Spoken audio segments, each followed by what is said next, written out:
کاشان کم سے 1.5 گھنٹے کی ڈرائیو پر واقع ہے۔ یہ سارا علاقہ بنجر اور ویران ہے۔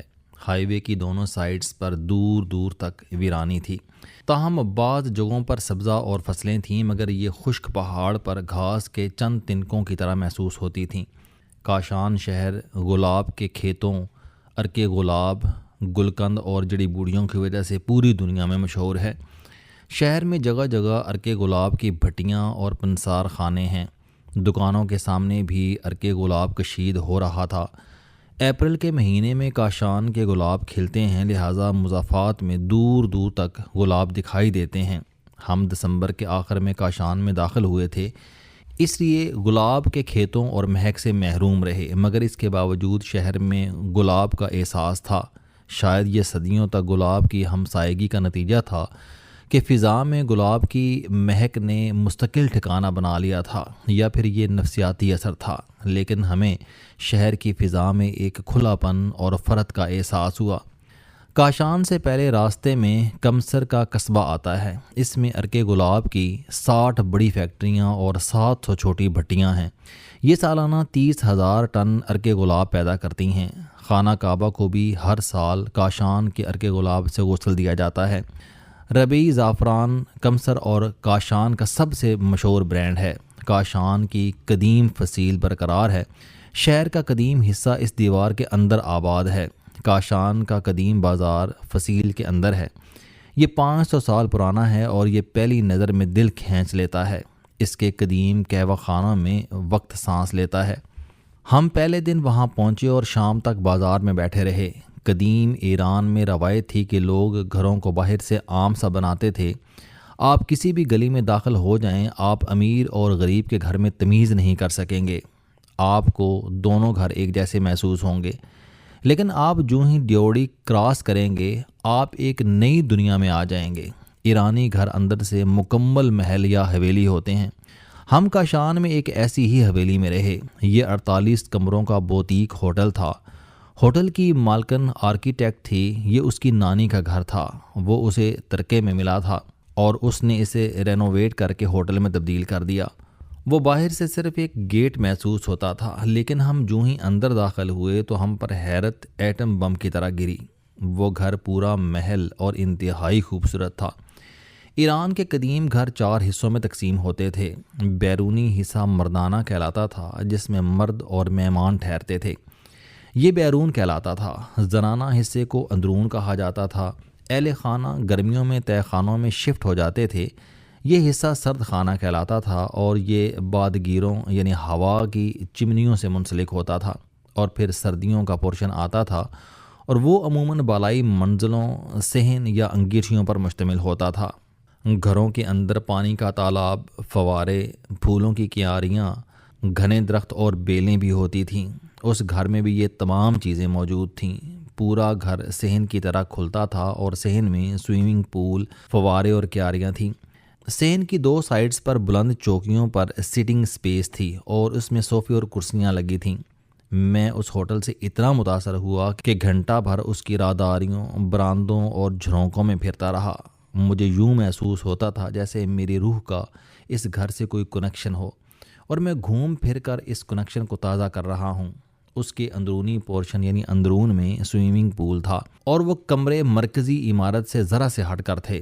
پورے گھر کی کھڑکیوں پر رنگین شیشے لگے تھے اور یہ روشنی میں بہت بھلے لگ رہے تھے۔ ہم شام کے وقت صحن میں بیٹھ گئے اور ہمیں یوں محسوس ہونے لگا جیسے ہم صدیوں پیچھے چلے گئے ہیں۔ ابھی دروازے پر دستک ہوگی اور بو علی سینا اپنی درجن بھر کتابوں کے ساتھ اندر داخل ہوگا اور پھر آدھی رات تک ہم مشاہیر کی گفتگو سنتے رہیں گے۔ ہوٹل مالک کا چھوٹا بیٹا چلا رہا تھا۔ اس میں ایرانیوں کا روایتی اکڑ پن اور تکبر تھا۔ ہم نے اگلے دن کاشان کو ڈسکور کرنا شروع کیا۔ پرانے محل میں چند پرانی حویلیاں میوزیم بن چکی ہیں۔ ان میں طباطبائی حویلی بھی شامل ہے۔ یہ جعفر طباطبائی کا گھر تھا، جو اس زمانے میں کاشان کا سب سے بڑا قالین فروش تھا۔ کاشان کے قالین 17ویں اور 18ویں صدی میں سنٹرل ایشیا میں نمبر 1 تھے۔ جعفر طباطبائی نے اس شہرت کا بھرپور فائدہ اٹھایا۔ اس نے خوب دولت کمائی اور اس سے کاشان میں محل بنایا۔ ہم نے یہ محل دیکھا، وہ بھی باہر سے سادہ لیکن اندر سے پورا حیرت کردہ تھا۔ گیٹ پر 2 قسم کے کنڈے تھے، دونوں کی آوازیں مختلف تھیں۔ گائیڈ نے بتایا کہ اگر مہمان مرد ہوتا تو وہ دایاں کنڈا بجاتا تھا، جس کے بعد گھر میں موجود خواتین پردہ کر لیتی تھیں، اور اگر مہمان خاتون ہوتی تو بایاں کنڈا بجا کر اپنی اطلاع دیتی تھی، جس کے بعد مرد دائیں بائیں ہو جاتے تھے۔ صحنوں میں باغ تھے، تالاب بھی بڑے اور خوبصورت تھے۔ طباطبائی کا بیڈ روم پورا الحمرا تھا، کمرے میں فوارے تک تھے۔ ہمیں کاشان میں ایک ریسٹوران میں ڈنر کا موقع ملا۔ ریسٹوران تک پہنچنے کے لیے مٹی کی تنگ گلی کے آخر تک جانا پڑتا تھا اور اس کے بعد گھر میں داخل ہو کر صحن میں اترنا پڑتا تھا۔ وہ ریسٹوران بھی ایک بوتیک ہوٹل کا حصہ تھا اور دیکھنے لائق تھا۔ وہ زمین کی سطح سے نیچے تھا۔ ڈائننگ ہال کے بعد صحن تھا اور اس میں فوارے اور بیلیں تھیں۔ ان بیلوں کے درمیان کھانے کے بعد فوارے کے ساتھ بیٹھ کر چائے پینا واقعی سعادت کی بات تھی، اور ہم نے یہ کیا اور اسے انجوائے بھی کیا۔ کاشان سے واپسی پر ہم فن گارڈن میں رکے۔ یہ گارڈن شہر کے شروع میں آتا ہے اور یہ قاجار فیملی نے بنوایا تھا۔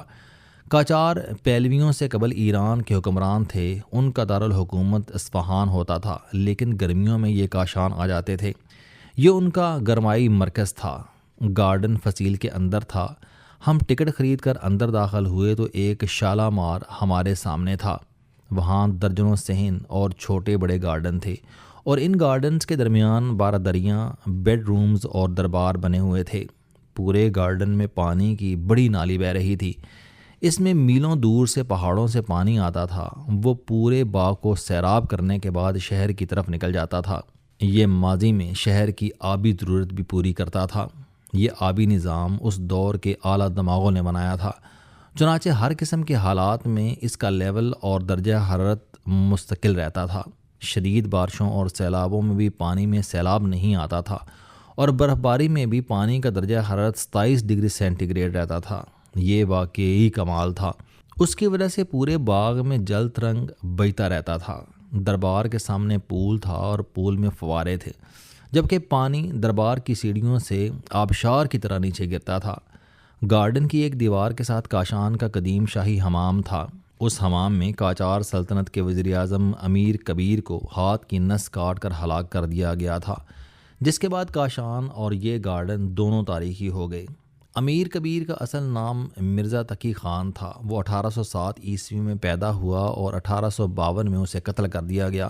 وہ قاجاری سلطان ناصر الدین شاہ کا اتالیق اور وزیر اعظم تھا۔ وہ ایک وجیح اور سمجھدار شخص تھا۔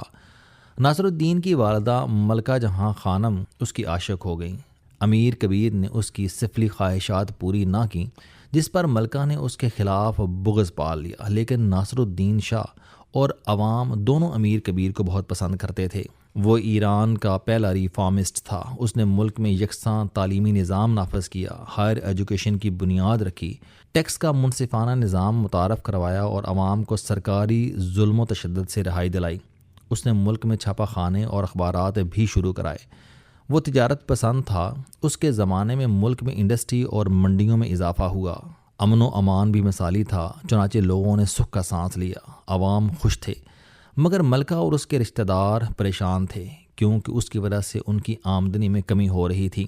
ملکہ نے اسے کئی بار ہٹانے کی کوشش کی، مگر ناصر الدین راستے میں حائل ہو جاتا۔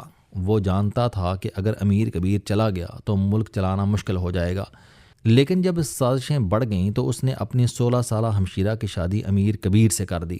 اس کا خیال تھا کہ رشتہ داری کے بعد شاہی سازشیں کم ہو جائیں گی، مگر ملکہ کی انا کو ایک اور ضرب لگ گئی اور وہ تلملا اٹھی۔ بہرحال قصہ مختصر، ایک رات جب ناصر الدین شاہ نشے میں دھت تھا تو اس کی ایک بیوی نے دھوکے سے امیر کبیر کی سزائے موت کا آرڈر لے لیا۔ امیر کبیر اس وقت کاشان کے اس محل میں چھوٹی بیگم کے ساتھ چھٹیاں منا رہا تھا۔ امیر غضب یعنی جلاد اور امیر خاص یہ آرڈر لے کر کاشان آئے اور امیر کبیر کو بادشاہ کا تحریری حکم دکھایا۔ اس کے پاس کوئی آپشن نہیں تھا۔ اس نے ان سے درخواست کی کہ میں حمام چلا جاتا ہوں، آپ لوگ وہاں آ کر میری نس کاٹ دیں۔ اس کا خیال تھا کہ نس کٹنے کے بعد حمام کی وجہ سے خون رسنے کا عمل آہستہ ہو جائے گا، یوں اسے 7 گھنٹے مل جائیں گے۔ اس دوران اس کی بیگم اسے ڈھونڈ کر بچا لے گی۔ جلاد نے اس کی خواہش کا احترام کیا۔ وہ اسے حمام میں لے گیا اور اس کی کلائی کی نس کاٹ دی۔ امیر کبیر حمام کی دیوار کے ساتھ ٹیک لگا کر بیٹھ گیا۔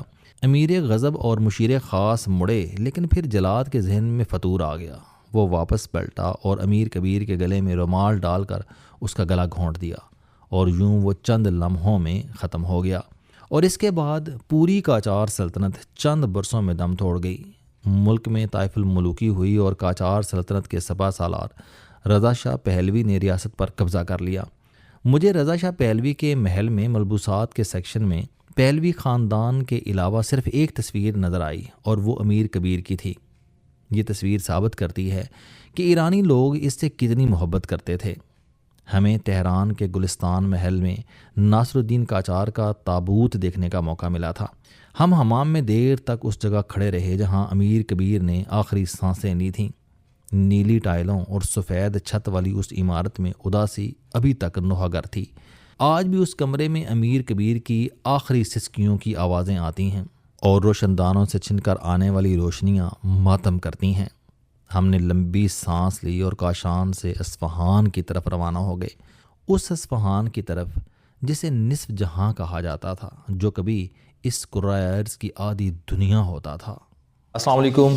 آپ اسٹوڈنٹ ہیں، کوئی جاب کرتے ہیں، کاروبار کرتے ہیں، یا پھر آپ گھریلو زندگی گزار رہے ہیں۔ اگر آپ اپنی زندگی کو بدلنا چاہتے ہیں تو اس چینل علم دوستی پر آپ زندگی میں کامیابی کے لیے جاوید چوہری صاحب کے موٹیویشنل، سوشل، سیلف ڈسکوری سے ریلیٹڈ اور صحت سے متعلق بے شمار کالم سن سکتے ہیں۔ میرا دعویٰ ہے کہ یہ چینل آپ کی زندگی بدل دے گا۔ اس چینل کا مقصد اچھی باتیں معاشرے میں پھیلانا ہے، اور اچھی بات کو دوسروں تک پہنچانا صدقہ جاریہ ہے۔